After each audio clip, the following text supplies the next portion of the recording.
Maravilha, meu rei, maravilha, minha rainha. A gente segue. Vamos falar agora de alguns adicionais salariais ou salário condição. A gente já falou de salário condição. Sabe quando? Quando a gente falou sobre os princípios do direito do trabalho e eu mencionei para você os princípios da irredutibilidade salarial e da intangibilidade salarial. O salário não pode ser reduzido salvo convenção ou acordo coletivo que preveja diminuição da jornada de trabalho e ou a retirada da condição que ensejava um adicional salarial ou um salário condição. São esses salários condições, né? Salários condição que nós abordaremos agora. Maravilha? Primeiro adicional, insalubridade. Artigo 192 da CLT. O exercício de trabalho em condições insalubres, acima dos limites de tolerância estabelecidos pelo Ministério do Trabalho, assegura a percepção de adicional, respectivamente, de 40% se a insalubridade for em grau máximo, 20% se a insalubridade for em grau médio e 10% se a insalubridade for em grau mínimo.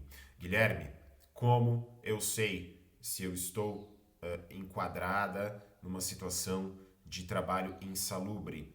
Isso vai ficar a cargo do Ministério do Trabalho, como nós estamos vendo aqui pela lei, por meio de normas regulamentadoras chamadas de NRs. Vocês sabem o que são normas regulamentadoras, vocês têm matéria disso. Eu sei até que o meu amigo Felipe, né, deve passar muito disso para você. Né? Então, pois é, tem uma norma regulamentadora que fala dos graus de tolerância, dos limites de tolerância para a segurança do trabalho, né? E aí você vai estar lá, vai ter lá, porra, são vários fatores, cara, são fatores biológicos, né? Físicos, químicos, pode ser lixo hospitalar, se enquadra, ou até, né, o risco de exposição a vírus e bactérias se enquadra. Trabalho em calor extremo se enquadra. Trabalho com ruído se enquadra. Trabalho em frio extremo se enquadra. Trabalho com tremor, sabe? Às vezes algumas máquinas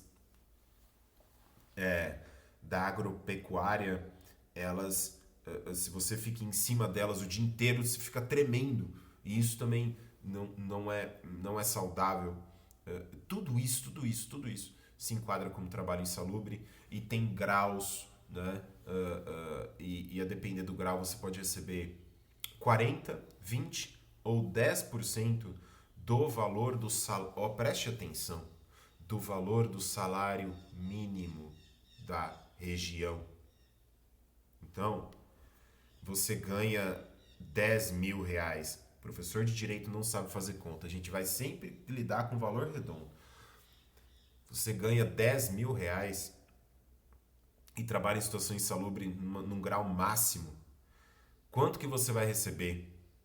Né? 400 reais, que seria, né? Não, mentira. Você vai receber quanto? Né? 4 mil reais. Desculpa, você está vendo o professor de direito sabe fazer conta? Você vai receber quanto? 4 mil reais ou, né, 40% de um salário mínimo hoje, que tá o quê? 700 reais? 750 reais? 700 reais?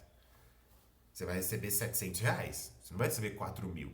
Porque o adicional de insalubridade ele é pago com base no valor do salário mínimo e não do seu salário específico. Tá? Adicional de periculosidade, né? Diz o artigo 193. São consideradas atividades ou operações perigosas na forma também de regulamentação aprovada pelo Ministério do Trabalho e Emprego, aquelas que, por sua natureza ou métodos de trabalho, impliquem Risco acentuado em virtude de exposição permanente do trabalhador a... E aí aqui na lei nós já temos alguns indicativos, né, do que enquadra ou não a pessoa no adicional de periculosidade.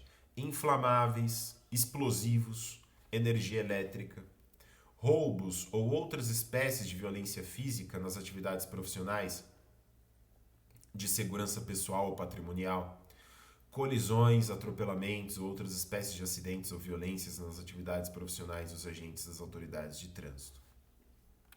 É importante mencionar aqui, gente, que o valor do adicional de periculosidade ele é diferente e ele é calculado sobre uma base diferente. Essas são as maiores diferenças entre o adicional de periculosidade e o de insalubridade. Porque, no fim das contas, as situações foi a lei que quis assim. Não tem nem muita coisa a se pensar, tá? O que muda aqui é a porcentagem que, no caso do adicional de periculosidade, é 30%, é um valor fixo de 30%, e a base de cálculo. Perceba que a porcentagem é 30% e a base de cálculo é sobre os salários. O salário estrito sensu. Então, não entra aqui gratificação, prêmio ou PLR. Salário.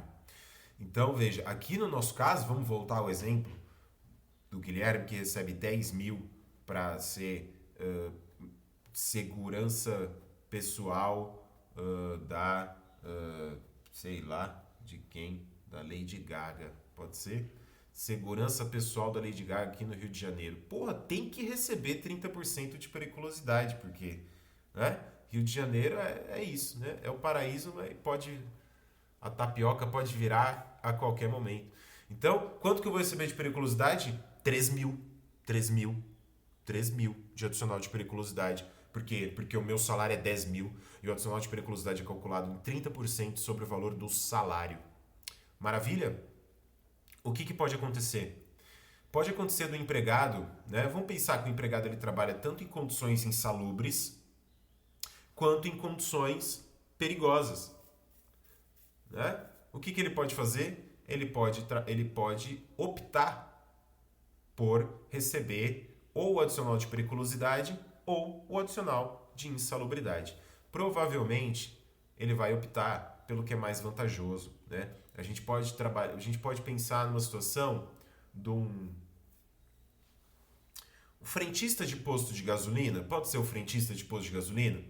O frentista de posto de gasolina, ele está lidando com alguns agentes químicos lá, né? Você lidar com aqueles trem lá não faz bem, né? Não faz bem.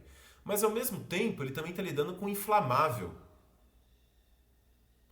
Ao mesmo tempo, o frentista de posto, às vezes o posto 24 horas, ele pode estar exposto à violência, né?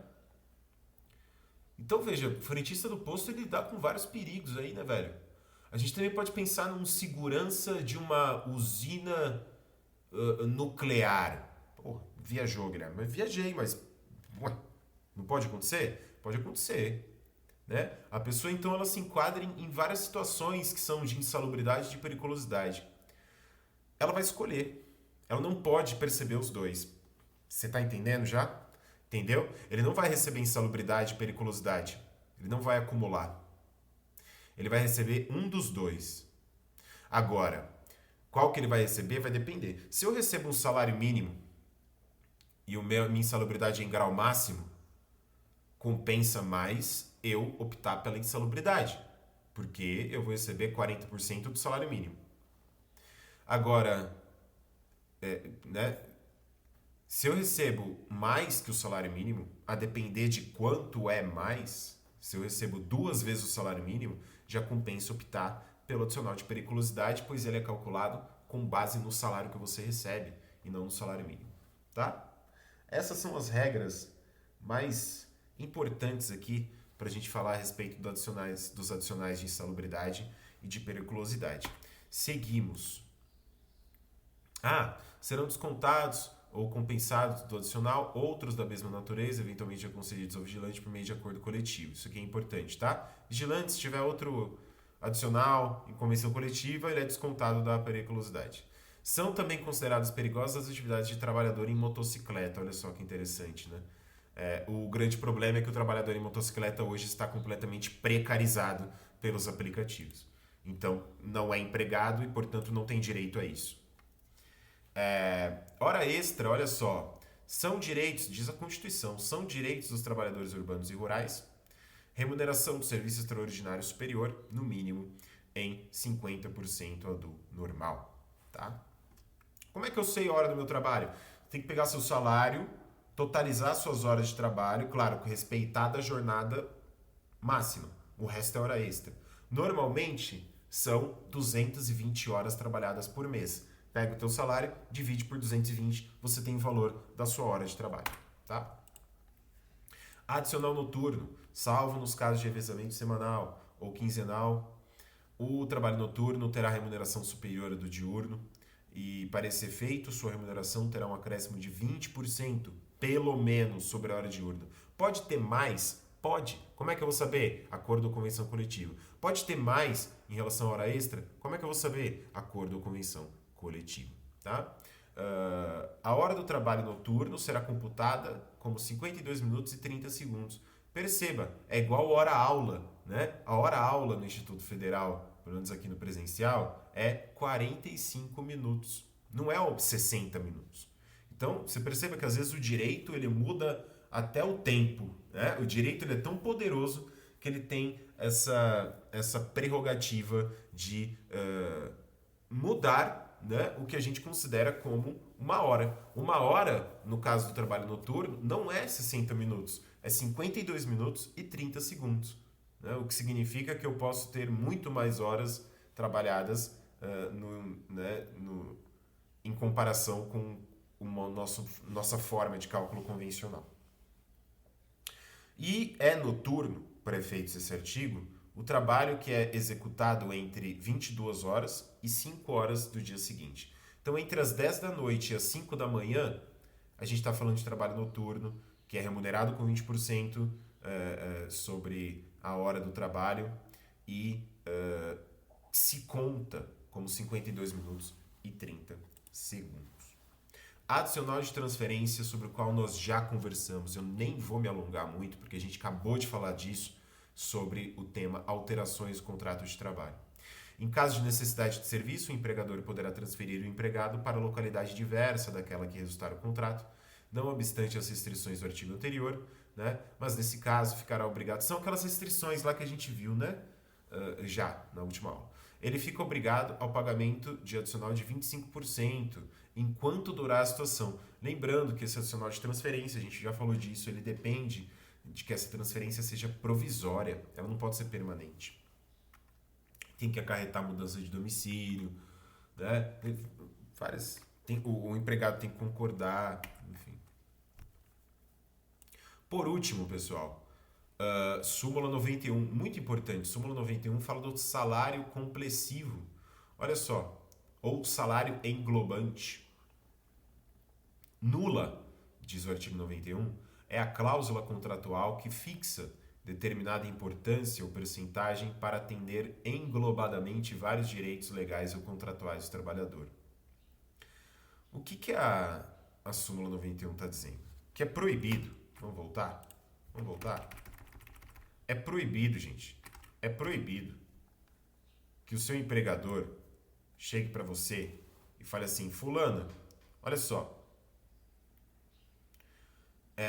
você tem direito a adicional noturno, adicional de periculosidade, você tem essas gratificações aqui, né, que você tem direito por acordo com convenção coletiva, e tudo isso aqui junto dá R$10.000. E aí eu tô com muita coisa, sabe? Muita burocracia, esse estado pedindo que eu preencha guia de tudo e faça tudo e preste contas. Eu vou colocar no seu leite aqui, né? Salarião. Eu vou chamar de salarião. E eu vou colocar os 10.000 aqui, ó. Pá! E ó, vou fazer mais pra você, porque eu sou tão benevolente com meus empregados que eu vou fazer o seguinte. Se você aceitar isso, eu vou te dar mais 2.000 aqui de salário. Ou seja, você vai receber 12.000 de salarião. Eu vou chamar de salarião, né? merrecão, chamar de merrecão, e aí você vai, só assina aqui pra mim, por favor. E aí você assina e aí todo mês chega contra-cheque só assim, ó, merrecão, e aí você, 12 mil. Aí você fala, nossa, beleza, estourei no norte. Preste atenção, isso impossibilita que você saiba criticar, né? Verificar na fonte se você está recebendo suas verbas corretamente. Porque quando isso acontece, você vai lá bater na porta 7 anos depois da sua empregadora, e vai falar: escuta, como é que tá o valor das minhas horas extras? Eu não estou entendendo o cálculo disso. Eu não estou entendendo o cálculo do adicional noturno. Eu não estou entendendo se eu estou recebendo bem meus valores, minhas gratificações, meus adicionais de convenção coletiva. Eu não sei se eu estou recebendo verba indenizatória das mudanças e das viagens que você faz eu fazer. E a empregadora vira para você e fala: você lembra quando você assinou aquilo lá e você permitiu que eu fizesse o merrecão, juntasse todas as verbas, colocasse num valor só e ainda adicionei aquele valor para você? Pois é. Valor de horas extras, está tudo aí. Hora extra, 13º, adicional de férias, adicional noturno, adicional de periculosidade, salubridade, prêmios, ajuda de custo, auxílio alimentação, tá tudo pago aí no merrecão. Pois é. Isso te impediu agora de verificar se você está sendo enganada ou enganado. Né? E a gente sabe que em nome do lucro isso acontece a miúde. Né?